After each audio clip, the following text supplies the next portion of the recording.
You're listening to Rendezvous with the Writer with Bobbi Jean and Jim Bell, only on LA Talk Radio.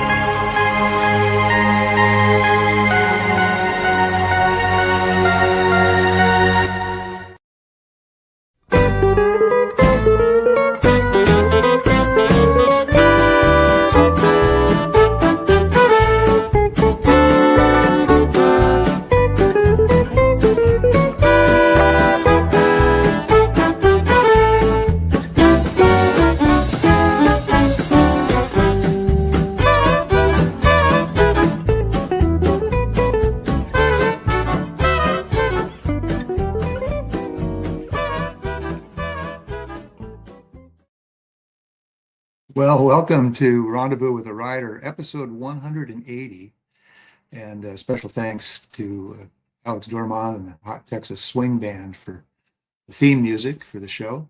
As you might imagine, as you have observed, I am not Jim, nor am I Bobbi Jean Bell.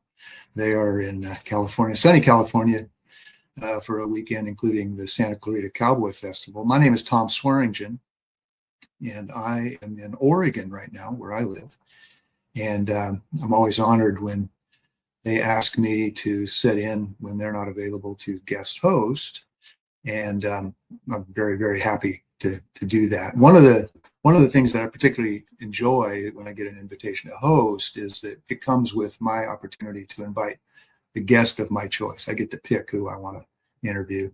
And this week, I've really proud to introduce you to Chantel Ogden. And there comes Chantel. Hey, Chantel. Hi, Tom. Chantel is in Nashville, Tennessee, where she lives. And everything's going to go super smooth tonight, but she just gave me a little heads up that major storm is rolling through Nashville right now, thunderstorms and whatever. So if her power goes out or the Wi-Fi goes, we're going to give it a beat and she'll reconnect if she can, and we'll make it work. So cross our fingers that the weather holds in Nashville. Yep. It's good to see you. It's good to see you. Last time I saw you, we were in New Mexico, I believe. Yes, it's been a minute.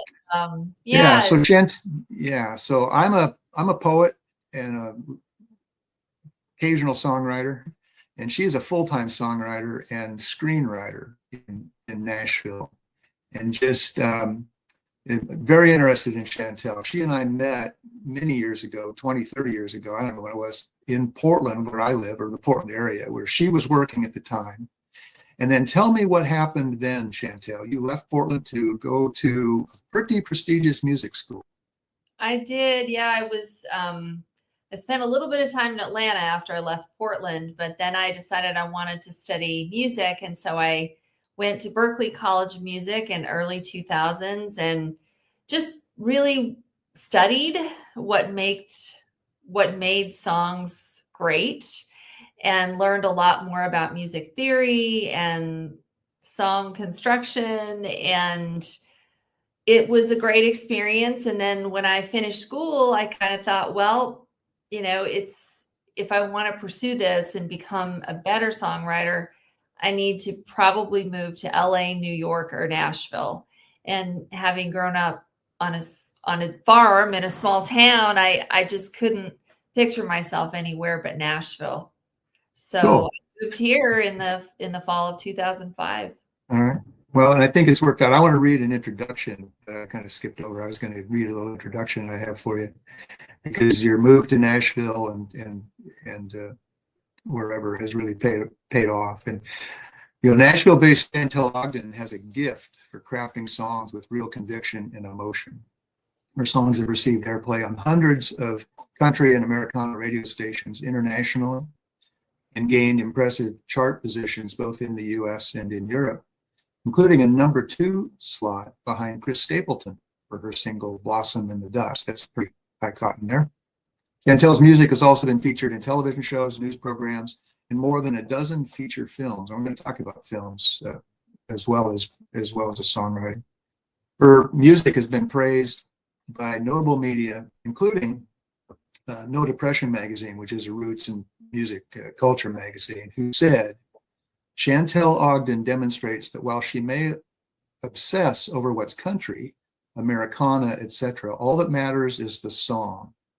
She blends the genres into an authentic, original sound around which she mixes her stories that are accessible to all. It really is all about the story, isn't it, Chantel?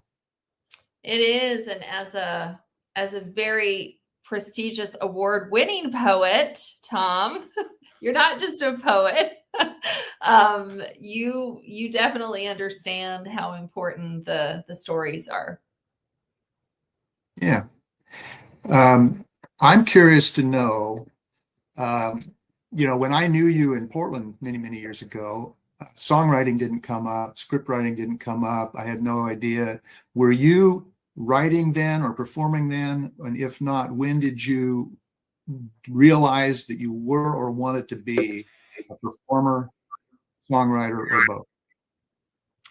So I was writing then, and I would say like very, very early songs, and not sharing them with anyone. I was kind of like a closeted songwriter, you could say then. Wasn't playing them for anyone, wasn't playing out, wasn't even sure that I was a good enough singer to actually sing for people. In fact, when I moved to Atlanta, um, I was so unsure about my voice that I was taking some guitar lessons at a store in Atlanta, an instrument store. And I had a vocal coach there. And I thought, I'm going to just go have a lesson with this lady, and I'm going to just play and sing for her and ask her what she thinks of my voice. And Okay.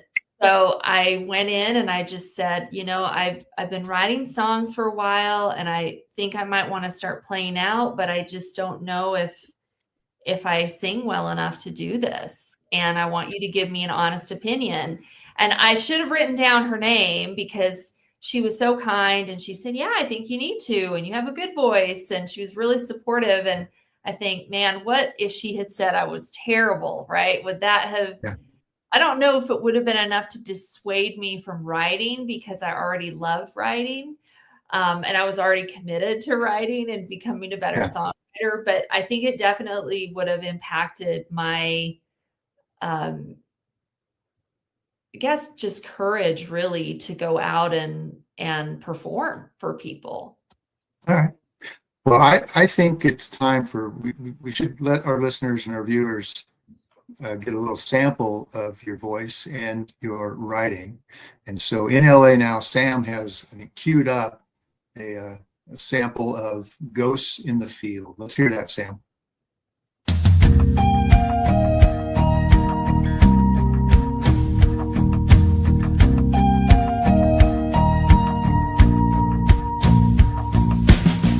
The warm wind sounds like laughter rushing through the corn. I'm tracing my old footsteps behind the barn. Me and my friends spent forever hiding out in haystack forts. I can hear those summers echo, that's what I come home for. Sometimes this world gets me spinning round. I come back here so I can slow it down. Some roots run deep, even ones that you can't see. But to me, nothing seems more real than ghosts in the field.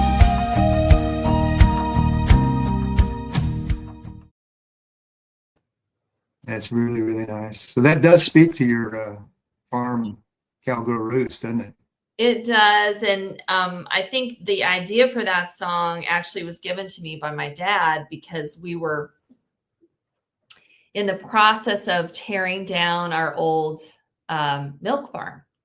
And we had sold the cows and kind of getting out of the dairy business. And I said to my dad, after they were tearing down the milk barn, what is it like down there? And he said, well, there's a lot of ghosts. And so I filed that away, as writers do. As you know, we hear things and we kind of put those in the back of our minds. And then a couple years later, I was driving cross country with a friend of mine who I write with a lot. And we were looking out at the wheat fields of Kansas, and we were talking about this. And I said, it's like there's ghosts in the field. And that was kind of the beginning of that song. And we wrote it sitting on my parents' back porch and looking out over the field and down into that barn. And the first time I played it actually was at a family reunion. And I'll never forget, it's one of the few times that I've seen several grown men in my family cry, because it just meant so much to them. And as the song goes on, it talks about the generations, and that's roots for a lot of people. And I think there's those places that we go back to over and over again to feel home. Yeah. So you wrote that whole co-write in one session with somebody else, and is that typical, or do sometimes your works take days, weeks, months, years? So what I will say about Nashville in general is that we tend to write very fast here. And sometimes maybe to the detriment of the song, but we sit down and in a writing session, we go from, pretty much blank page to finished song within 2 to 3 hours. And that's pretty normal for Nashville. And that's kind of how I write and co-write. Now, there's also times when we get started on something and then we let it sit for a while. Maybe we come back to it, or I'll start on some ideas and then I'll bring it into a session. When I first started as a writer, I did a lot more writing by myself than I do now. And that was because I was processing things and I was finding my voice as a writer. And I think, some of my early albums were just, it was all the songs were written, every word, every line by me. And it's interesting because I'm kind of taking that same journey as a screenwriter now too. The first couple of movies I'm writing by myself, and we'll see if that evolves or if I keep just telling those stories by myself.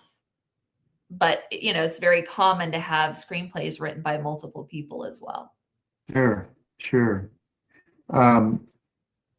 So I know the answer to this question only because you just sort of answered it when I was going to ask you if you show work in progress to people. I mean, if you're co-writing in those Nashville sessions and you've got something in 2 or 3 hours, that sort of answers my question. I want to talk more about screenwriting later, but I was sort of curious to know whether work in progress gets shared with people, or you sort of wait until you feel like it's done. When I was early in my career, and when I was early to songwriting, I was very interested in getting feedback. So I would take a song that was they were always finished, but I wanted to see how they would go, right? Across the people. And, I think as you become a better songwriter, you kind of know when it's done and you kind of know when it's good, and you don't need to have sort of that feedback as much anymore. Now, it doesn't mean you don't play your songs for people and get feedback. I played a song today, and I played a song today to a publisher, and they just said, it's not for us, so they don't always, they'll say it's not hitting me, and that's kind of it. Because they can't really get into like, well, the song's not written well, or, at a certain point, it's kind of like either they like it or they don't. But I think that's part of, there's a kind of a gut instinct that you develop as a writer, and you probably know this too. It's, you get a sense of when it's done and when it's finished, right? And when you're ready to say, that's it, right? That's it.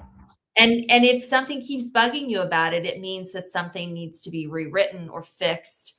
And I do an awful lot of like, I'll write a song with somebody in a session, and then maybe like let it sit for a week or two, and then I'll go back and look at it and go, okay, is there anything I feel like All right.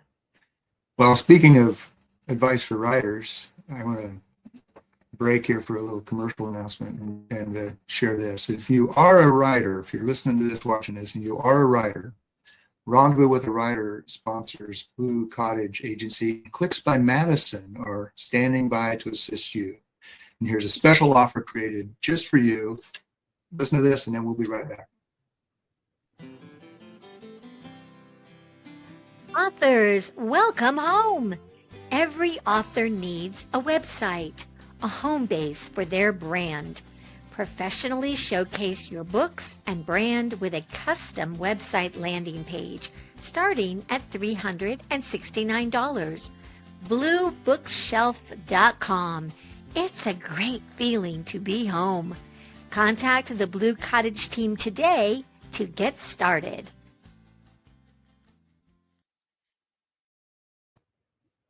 All right. So we're talking about writing with Chantel Ogden, who's a very successful Nashville-based songwriter, singer-songwriter, and also we're going to talk about script writing a little bit. I know that you have been quite successful in getting your music placed and placing other people's music in various productions. Talk about that a little bit. How would someone go about getting music placed? What's the terminology? Sync, I think, is synced music. I see that in my ASCAP stuff every once in a while. Yeah. So anyway, talk about that a little bit and some of the things that you've accomplished in that world as a writer.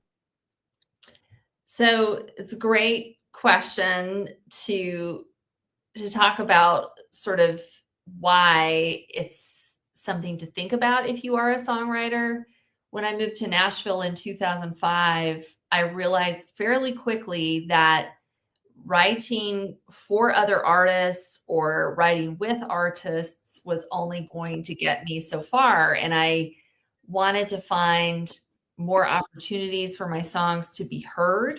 And so I started in, I would say, probably about 2006 or 7, networking in the film and TV space. And I would go to film festivals and talk to filmmakers. And eventually, one of them gave me the opportunity to submit a song for a film that they were doing. And from that sort of came additional opportunities that I was able to get my songs into film. And then I got a few placements, probably around 2010. And then I started to ask these filmmakers, well, here's a song for your film, but is there anything else you need? And they would say, well, we need a song for this dance club scene, or we need a song for this, car chase scene or whatever. And that kind of parlayed into me reaching out to my network here in Nashville to find those types of songs and license them to films on behalf of other songwriters. And so I kind of grew into that, I guess you could say. And now I do through a company I have called SoSync, which is SO-SYNC.com, SoSync.com. That's where I do my music licensing, but then I also do what's called music supervision, which is working directly with a filmmaker to find and more have an influence over the sonic branding of a film. So like I'll talk with the filmmaker about the story, and we'll talk about musical styles, and then I'll look at different scenes and I'll pick different songs to share with them. And it's not just find me a Christmas song or find me a ballad about, cowboys. It's more like I'm consulting on what I think would be a good song for that type of movie and that scene. And Yeah. that's the music supervision piece. But, there's a lot of, you can do what I did, which is just start building the relationships on your own. You can reach out to music libraries for getting your songs in music libraries. Or you can, if people want that are writers that are listening to this program, they can go to my Facebook group, which is called So Sync Pitches for Artists. And if you join the group and answer all the questions, then when I have open pitches, so when I'm looking for different types of songs, I will post a graphic there that says, I need this type of song by this date. It's for this kind of movie, and I'll share all the details I have. And then if people send me those types of songs and they work for the film, I'll license them and then I'll pitch them for that opportunity and hopefully get a songwriter or an artist placement in that film. Yeah, nice. Well, I know your song "She Loves Horses." I don't know if it's been on TV or film, but I know that it's been used by a whole bunch of people for personal videos and TikTok and whatever. Yeah. I think Sam, if I'm sure you're listening, Sam in LA. Why don't you play a little sample of "She Loves Horses," and then we'll come back and talk more.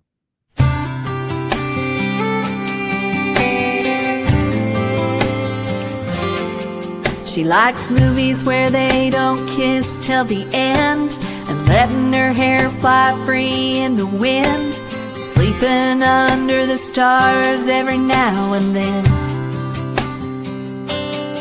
She loves a big sky sunrise over the ridge, the sound of her name on a cowboy's lips, the smell of sage after the rain is up there on her list. But she loves horses more than anything, makes her fly without wings. They're sure and steady, even on rocky ground, won't let you down.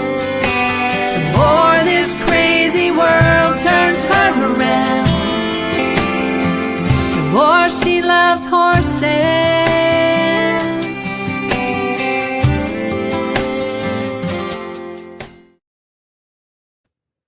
That's a beautiful song. Thank you. And you might imagine, well, you know my history, and by looking over my shoulder, what other shoulder? Yeah. Kasha, great horse that we had.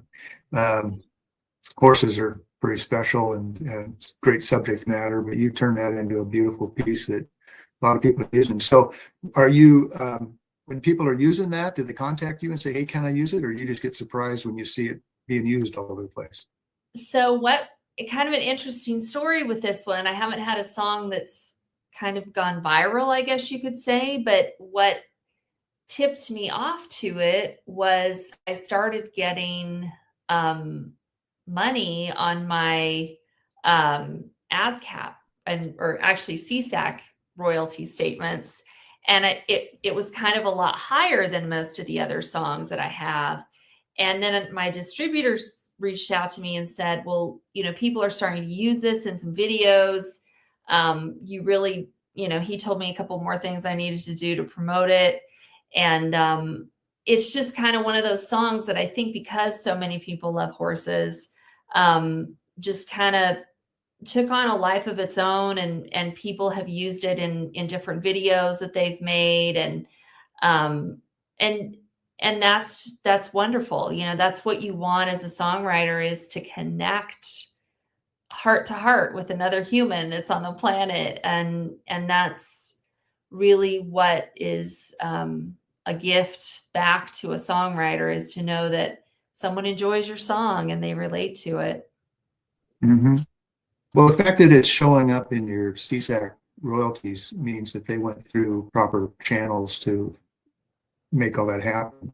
as opposed to Yeah. just pirating the music. That probably Right. happens too. That's Yeah. not as pleasant for a creator to have somebody else using that, but that happens too, doesn't it? Hmm. It does. Yeah.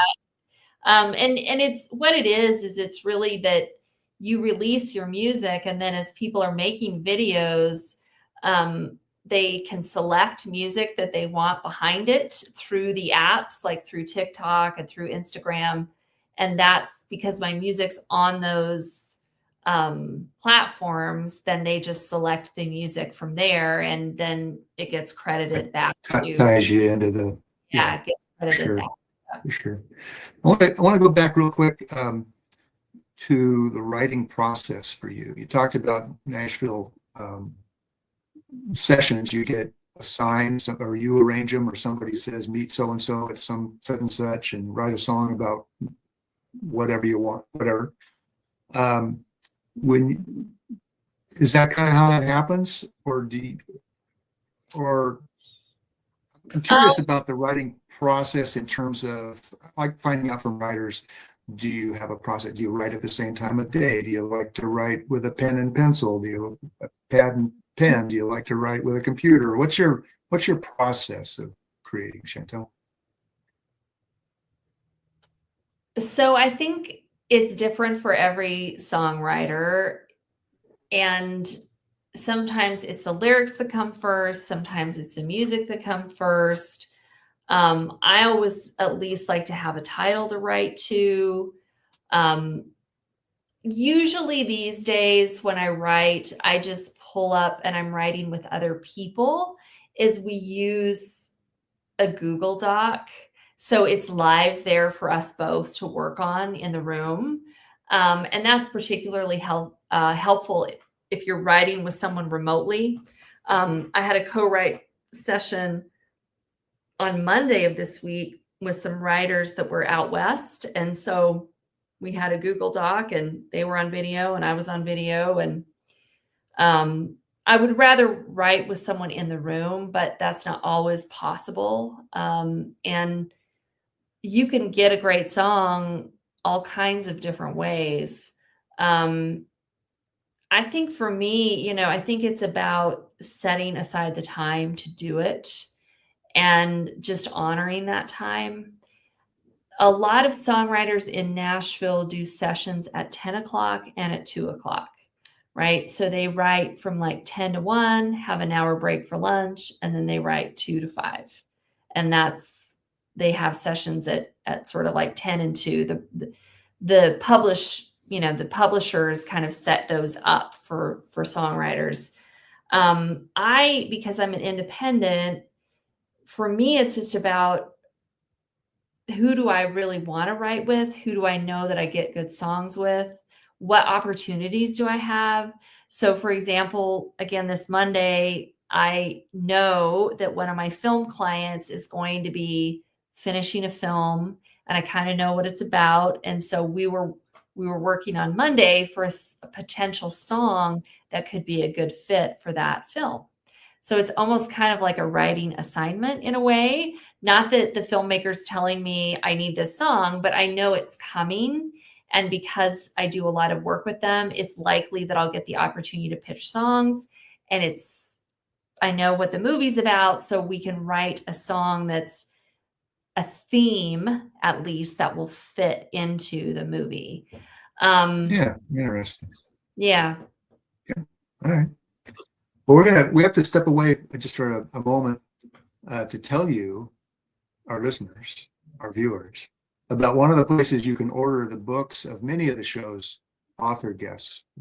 You can find their books on the Out West Shop affiliate page on bookshop.org. And when we come back, we'll listen to another of Chantel's songs. This one you're going to hear is called Breaking Something Wild. And after the message and then the song, we're going to be right back with Chantel Ogden. Story is everything. Find a great one on Out West Shop's bookshop. Go to outwestshop.com. Find books and CDs on the menu. Choose Shop Out West on bookshop.org. Browse through featured authors on Rendezvous with a Writer. Explore curated book lists and our featured picks. Add in note cards, calendars, and jigsaw puzzles. One-stop shopping for great gifts. Use the search box to find thousands more titles. Make the switch. Your purchase supports us as independent booksellers. That's our story. He's out in that round pen when the sun comes up. Puts fire in his blood when that colt kicks up dust. He lets it run a while, breaking something wild. She's free as a bird on a big sky breeze. She turned his head with that heart on her sleeve. He's got a rope in that smile, yeah, breaking something wild. That cowgirl tornado's got dust on her halo, and the just dare me dreams of a child. That innocent thunder, you can't take it from her, breaking something wild. Ooh, breaking something wild. First she pulled away, but he took it slow.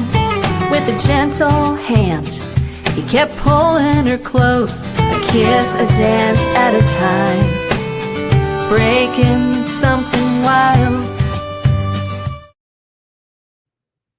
Beautiful. You know, you paint a picture with your words, Chantel. You ought to be a songwriter. I mean, Beautiful. thank you. It's I mean, I think I always loved, I mean, I was the kid that, you know, drove around and, you know, as I got older, drove around and like listened to the same songs over and over again. I was the kid with, you know, a cassette tape waiting for my favorite song on the radio so I could record it because I didn't have money to go out and buy every song that I loved. And I think, you know, what's beautiful about songs is that it's somebody is telling us how we feel. And sometimes that is what we need, right? And I think that's what hopefully great songs do, and songs that all of us write and poems that all of us write, they help make sense of the world. And I think that that's the beauty of it, right? You see yourself in a song, or you see yourself in a poem. What's the most difficult part of writing in your experience? I think it's, for me, the challenge is the right unique title and concept idea. You know, there's been so many great songs written, and every single day on Music Row, you know, hundreds of songs are being churned out every week. And it's getting something that's a little different, that is something that hasn't been said exactly the same way before. It's all been written before. I mean, we know most songs are about love, or used to love, or don't love, or I hate you, or I wish you loved me. I mean, there's only so many topics, but to find a little different slant on it, that's really the challenge. And once you do that, then you just have to find a way to honor that and find the right story or the right emotional words or analogies to package that idea. And if you find a good idea, then that to me is the biggest challenge, is just finding the right kind of hook, the right title. Okay. All right. So then I'll ask you, if that's the most important, what other suggestions or tips that you might have for writers in general, or songwriters in particular? And we're still going to get to script writing here in a minute, but you can apply that question to any or all of the above. So I was told by a songwriting professor of mine when I was at Berkeley that the only thing that you have that's different as a writer than any other writer is the way you see the world and your own life experiences. And so I am not a big party person, right? Like I'm not a big drinker and a big, tailgate party person. So I don't write those kinds of songs, right? If I'm with an artist and they want to write that kind of song, I just say, well, I mean, that's really not something that's authentic to me. And I'm not going to be that person that's going to be able to write one of those songs. But if you want to write a song about horses or, you know, any other number of topics, right? I think that it's finding your own, knowing who you are, knowing how you process the world. That is really what makes you a writer, is having a unique viewpoint and having and learning the skills that you need to share how you see the world. That's Yeah. really what it is to be a writer. It's seeing the world and then being able to process that and share it back, right? And that's what makes a writer, I think. Yeah.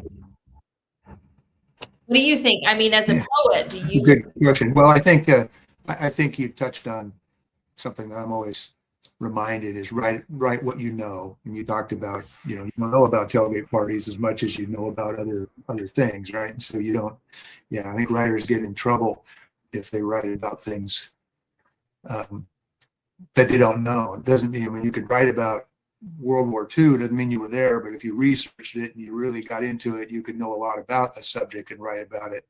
But I think sometimes writers make a mistake, particularly, maybe, I don't know, if you write a novel about a subject, you're probably going to be pretty studied on it. If I'm trying to write a 2-minute poem about something and I don't know what I'm really writing about, it's going to be pretty obvious that I'm using the wrong vernacular. Mhm. Talking about a Yeah. male gelding or something, and people go, "Wait a minute, it doesn't work that way." So Yeah. I want to hear another song. I want to hear, and Sam's ready to play a very cool song called "Feels Good to Get It Right," and then we'll come back and we'll talk about screenwriting and some other stuff before we run out of time. So here's "Feels Good to Get It Right."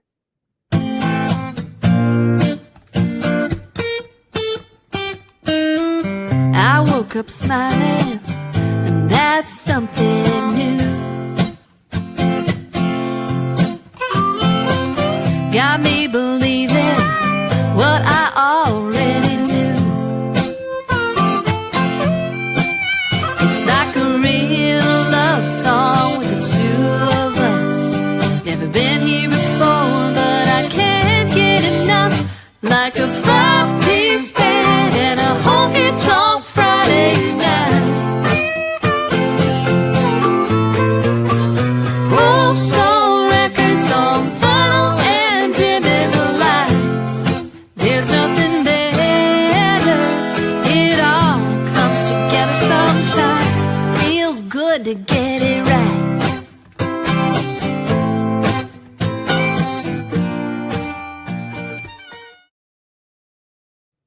Yeah, very nice. Hey, speaking of getting things right, I just realized when we were listening to that song, I might have just misspoke. When I used that silly analogy about writing what you know, and I said, if you're writing, I think I said mistakenly, if you were writing about a male gelding and that doesn't work, well, that does work. What I meant, of course, female gelding, that doesn't work. So Yeah. correct that if I misspoke the way I think I spoke, right? So that song is in a movie or going to be in a movie. Talk about that and just talk about how you got into screenwriting and about the project that you completed around Christmas time. Mhm. And anything else that's going on in that world.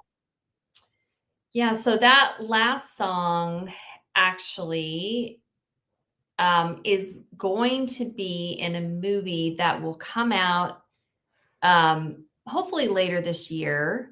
And it's a fun movie. It's called Buster Brooks, and it's a story about following your dreams.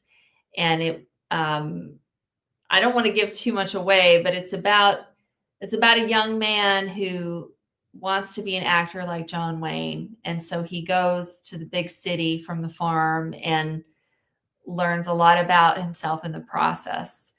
And that song is actually one of the end scenes of the movie, when everything kind of falls into place. And I wrote that song again with my good friend Bill DeLuigi, and we wrote it also with another writer named Anna Kalin.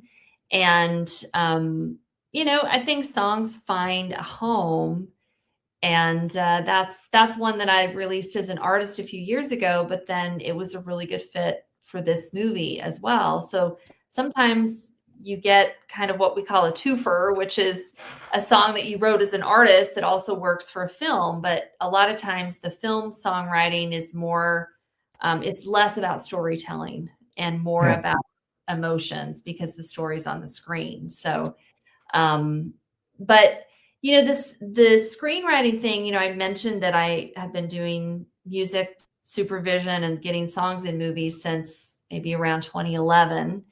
And a few years ago, I think it's been about 3 years ago now, I was at a film festival and I was talking about the importance of songs in films. And I was on this panel with other music people. And I've done a lot of kind of family-friendly type movies. And I thought, I think I could write one of these stories. I think I could write something like this. And so I sat on that idea for a while until the summer of 2024. And I thought, that's it. I'm going to do this. This is the time. And I thought again, like you said earlier, write what you know. So I wanted to write a story about a songwriter in Nashville.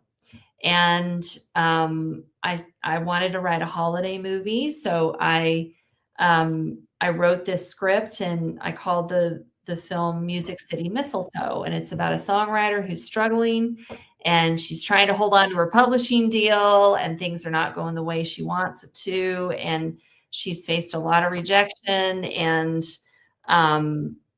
it's about, again, just kind of following your dreams and hanging on through the really hard times.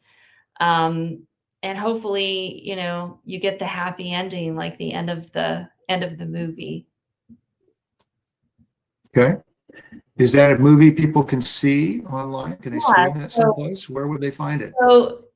So I'll fast forward through the process, but I finished the script in 2024 in the fall, got the funding to make the movie. So it was greenlit. It's what they call greenlit. And so then we shot the movie in March of 2005 here in Nashville, finished the shoot, did the post-production, and then it was my job to then go out and sell the film.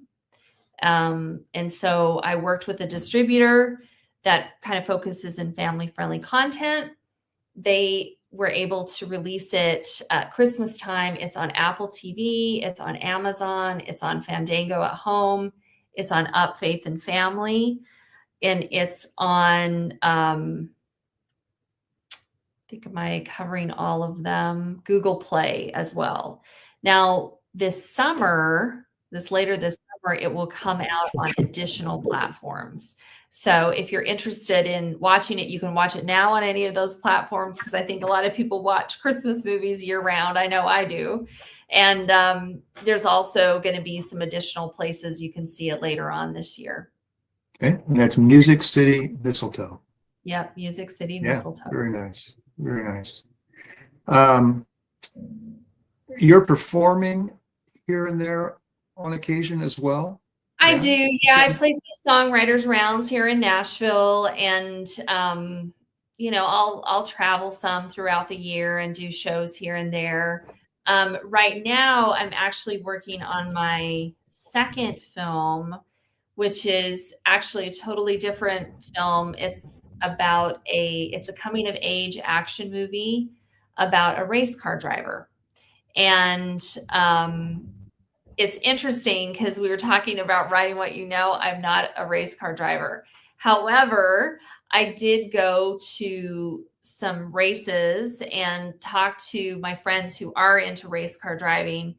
And the story is much bigger than just about a race car. It's about someone who's discovering what their passion is and then, struggling with multiple setbacks, both at home, at school, on the track, um, facing a lot of sort of dream crushing things to pursue this newfound passion of theirs of racing cars. And it's kind of like Karate Kid, but with race cars. So there's a mentor that's really important to the story. And I'm in the process of getting some wonderful actors attached, and I'll be really excited when we can finish getting the funding for that and then moving into production. So Yeah. that's a song, or that's a story that I think we can all relate to. I've never been a competitive race car driver, but I was a competitive high school rodeo and cow cutting rider back in the day, and I know how hard it is to compete and how many things can work against you. And it's a story that again is very, very relatable. Yeah. Well, that's very exciting. Congratulations on that we can look forward to on the horizon. Yeah. I'm going to start wrapping up. We're going to run out of time here in a minute. I want to say it's been delightful to sit and chat with you. And the thunderstorms that we talked about Yeah. that are in your area at the beginning of the show allowed us to get this whole thing done. And unless we get your voice has been crystal clear the whole time. There's been a momentary little hiccup on your audio. You froze for a half a second here and there, but the voice has been great. It's been really delightful. And when we get done with this, then your power can go out and I won't care. But now it's been great. So people can find you, the movie we just talked about on all those platforms. Movie, if you Google up Music City Mistletoe. If folks want to see your website, they would go to your name. You have your first name on the screen. Ogden is spelled just like the city in Utah, right? Mm-hmm. Traditional Chantel Ogden. You can find her online, and you can see her albums that are available, and perhaps where she might be performing at some point. So I want to thank you very much, Chantel, for sharing your thoughts with us and giving us the time. Looking forward to seeing you in person again one of these days. Yeah. Yeah. And I want to thank Sam Hassan, the owner and engineer of LA Talk Radio, who's been kind enough to be listening in and queuing up those songs when I asked for them. Thank you, Sam, for doing that. Again, thank you, Chantel. And just another acknowledgement to Alex Dormont and the Hot Texas Swing Band for providing the opening and closing music. You're going to hear a little taste of that here in a minute. Again, my name is Tom Swearingen. I'm a cowboy poet in Oregon. If you don't know how to spell my name, you don't have to. You can just Google Oregon Cowboy Poet, and you'll find me pretty easy. And be nice to have you visit my site if you're interested in what I'm up to. Next week's Rendezvous with a Writer guest, and Bobbi Jean and Jim will be back, I'm sure, with great memories from their time in LA at the Santa Clarita Cowboy Festival. Next week, it'll be author Ron Elcombe, who joins Jim and Bobbi. They'll be talking about his new novel, The Legacy of a Lie. That sounds mysterious, doesn't it? The Legacy of a Lie. So with that, I'm going to say good night. Chantel and I'll wave to each other and to you, and we'll see you later down the road. Thanks. Y'all.